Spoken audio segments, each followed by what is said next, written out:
সমগ্র কোরআনুল কারিমে কিন্তু ইকরা সালাত অর্থাৎ সালাত পড়া এরকম কোনো কনসেপ্ট নাই। দেখুন, কোরআন হতে হবে আমাদের প্রধান দলিল বা সংবিধান। কোরআন দর্শন যা আমাদেরকে শেখায়, আমাদেরকে কিন্তু তাই জানতে হবে, বুঝতে হবে ও শিখতে হবে।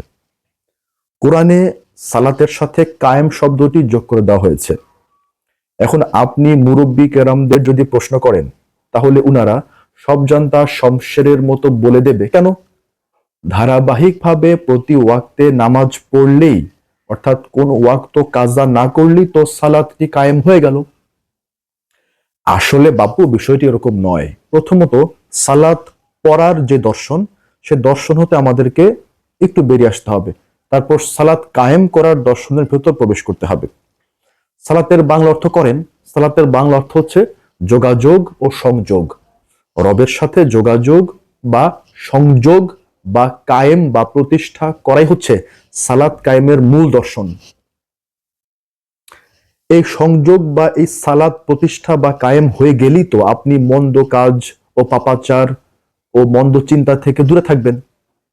এই সংযোগটি প্রতিষ্ঠা হয়ে গেলেই তো কোরআনিক দর্শন মতে আপনারও মেরাজটি হয়ে যাবে। এখন এই গভীর দর্শনটি আপনাকে আসলে কে বুঝিয়ে দেবে? মাদ্রাসা পাঠ করা মোল্লা, নাকি একজন ধ্যান সাধনা করা সুফি? বিষয়টি আপনারাই বিচার করে নিন।